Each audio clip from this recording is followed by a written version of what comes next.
and it's rolling. I literally just did a whole take without the camera rolling because I'm an idiot. Welcome to today's 2-minute tutorial. Today I'm going to show you one of my favourite techniques for touching up blemishes on the skin.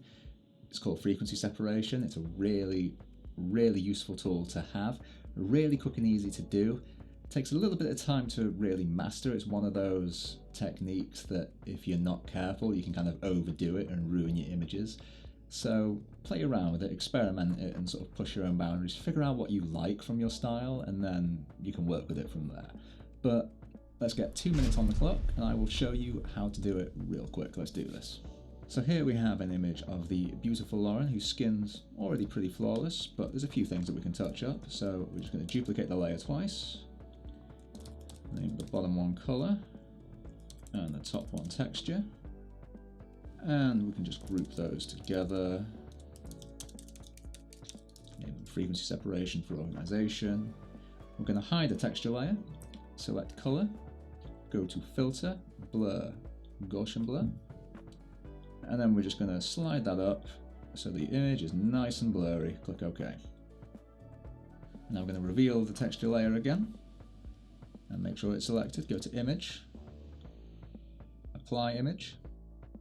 Now the layer, we want to select the color layer.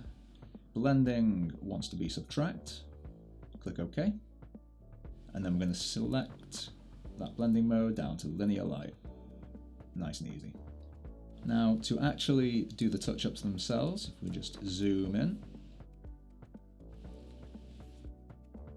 Now first, you want to select the lasso tool and feather it to about 20 pixels will be fine. And then selecting regions that are of similar lighting on the color layer, and then we can again go to filter, blur, Gaussian blur, and then just sort of play around with the blurring of that. Now you don't want to push it too high because it will start to do weird things like this where the colors go all weird. You don't want to push it that far, just push it up a little bit.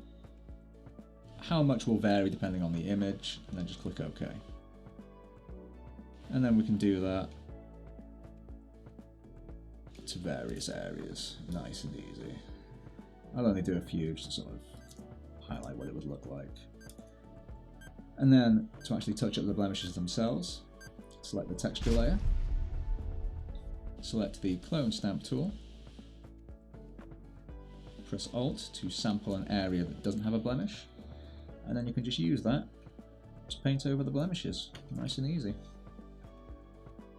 I will generally resample regularly because you want to make sure that things like depth of field and stuff are matched. You don't want to be sampling from an area that doesn't match the skin that you're touching up.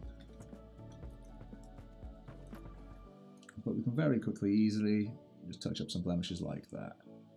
And that's basically frequency separation in a nutshell.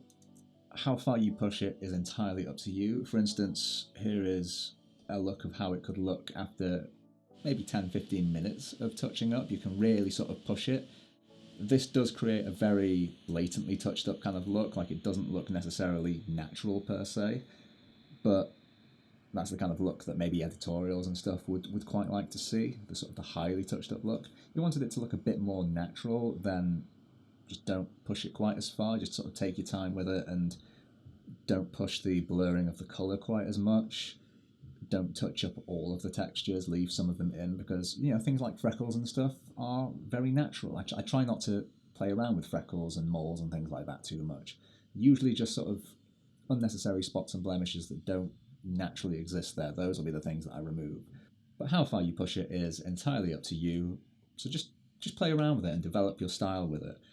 But this is such a useful go-to technique. I use it on pretty much every photo, even if it's just for very mild touch-ups.